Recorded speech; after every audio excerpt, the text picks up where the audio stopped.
ransom was collected within 3 days or 4 days after kidnapping. Now it is almost a year. So what is happening?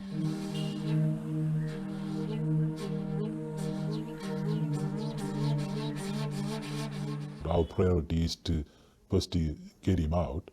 And I have heard a lot of stories about people disappear in Sri Lanka, never come back, and people find bodies of people everywhere. So we want to pay whatever it is and get him out.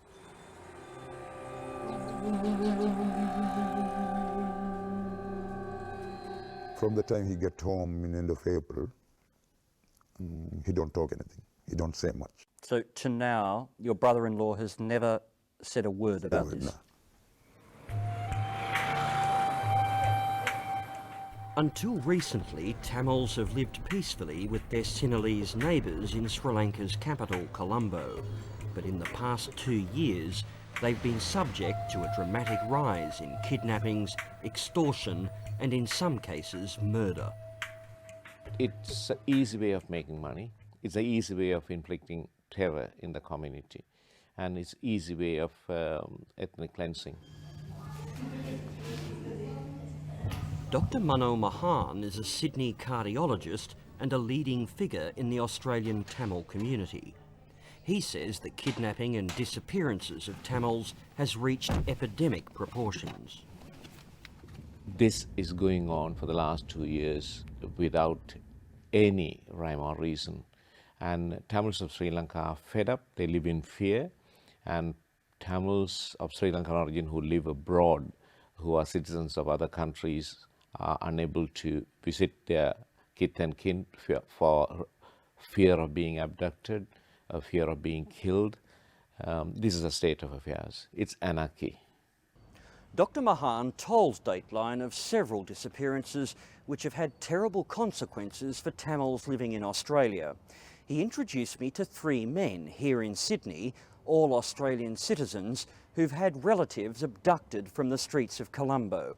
Concerned for their family's safety, none were prepared to be identified. On the front door, there was some writing on by chalk, asking her to go to a certain phone booth at a certain time. She'd been there, was waiting, and at the right time there was a call from the phone. Devon, not his real name, told Dateline his sister's husband was kidnapped, and the kidnappers told her to get a $60,000 ransom from Sydney.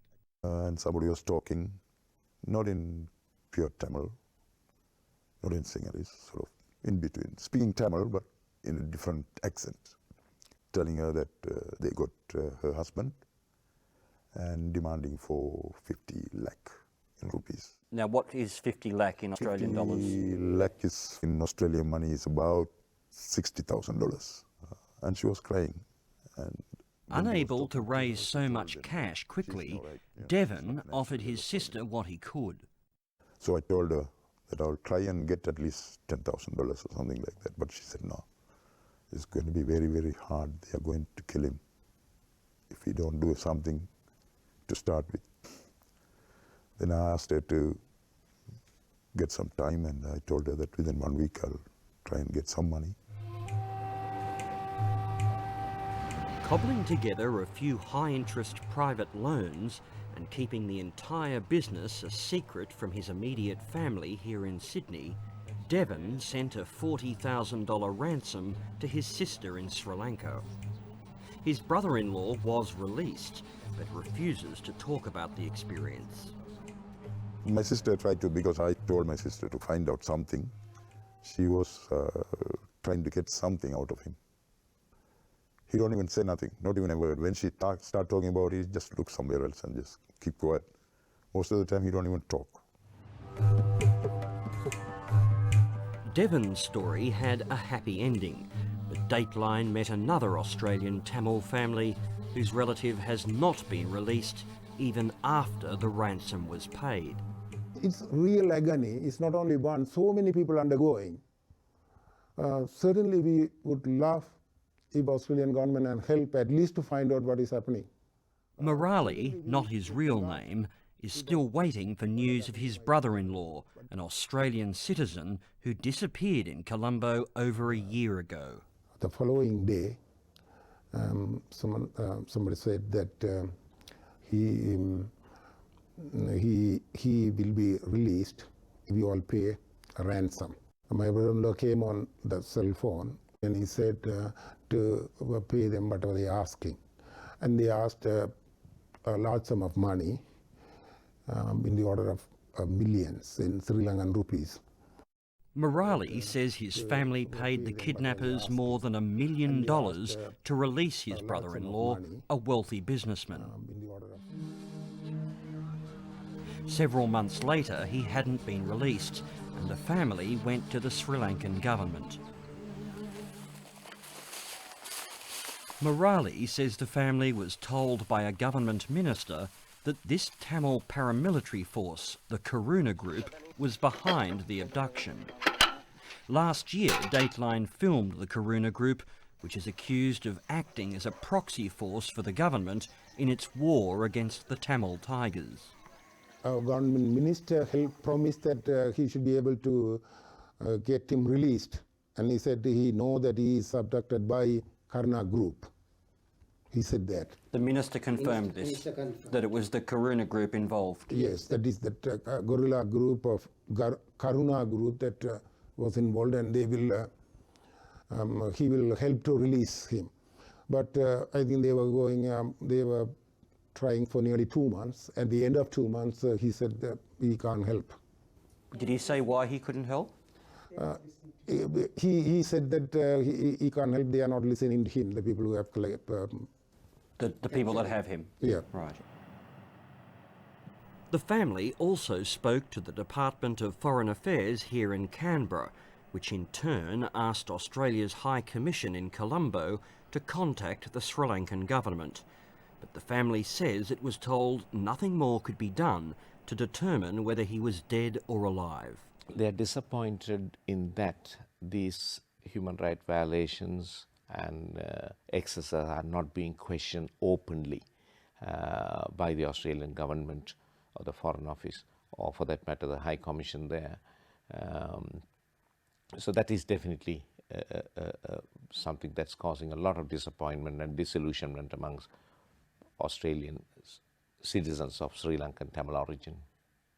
The Department of Foreign Affairs told Dateline in an email that it's unable to confirm the veracity of these kidnappings, but it also said that it's asked the Sri Lankan government at a high level to have reported cases of abduction investigated, the relevant person released safely, and to prevent future cases reoccurring. I don't like to use the word abductions in that manner, specifically in the sense that every disappearance is not an abduction. Because these numbers are exaggerated, highly exaggerated numbers. Sri Lanka's High Commissioner to Australia, Kusumpala Balapatabendi, says that if some Tamils have been found dead, it's probably just a result of Sri Lanka's long-running civil war. Amazingly, he accuses Tamils of making up their kidnapping stories.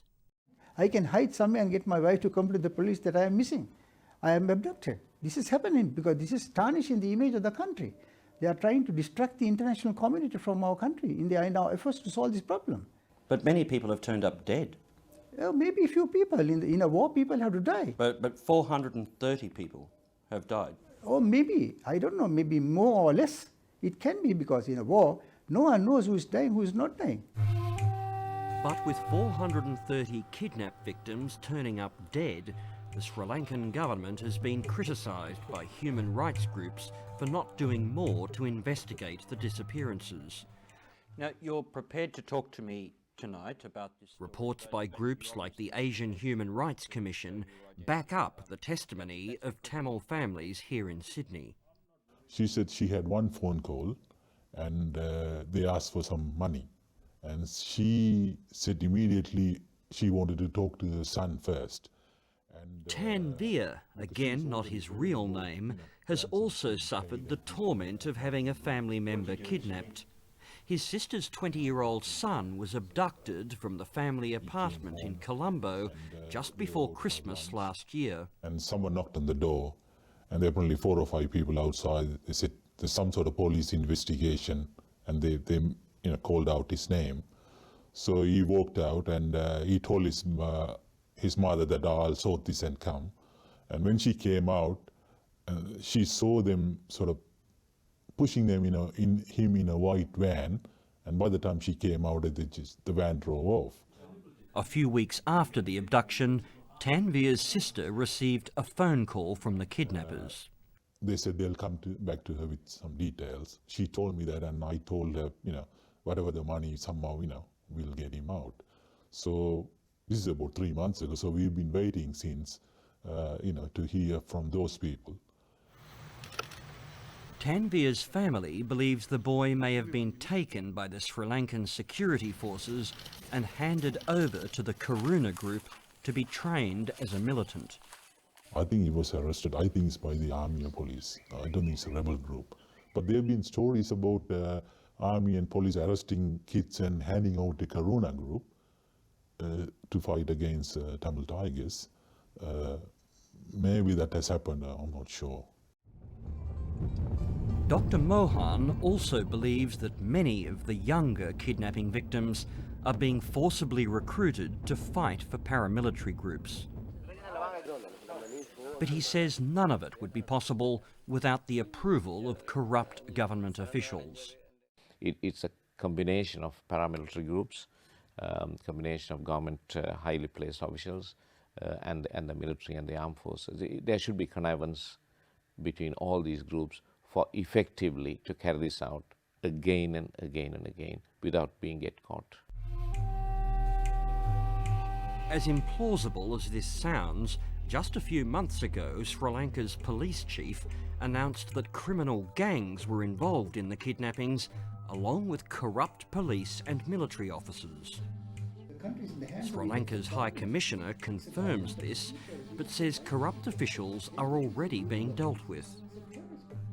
Many of them are ex-fellow servicemen, and a couple of people are serving police, not many. But those fellows have been now thrown out, they are under detention and being charged. The Department of Foreign Affairs says it cannot offer an opinion as to who it thinks is behind the kidnappings. But Dr. Mano Mahan believes that the government needs to do more to help its Tamil citizens and their families. So Australia, I feel, should take a leading role and call a spade or a spade, talk to Sri Lankan government, authorities, and possibly also canvass countries like the United Kingdom, which has a moral obligation in this problem because Sri Lanka was a British colony, and perhaps canvass even America and the European Union to take a more proactive role in this problem, leaving the political problem alone to take a very hard line on these human rights violations and to put a stop to that.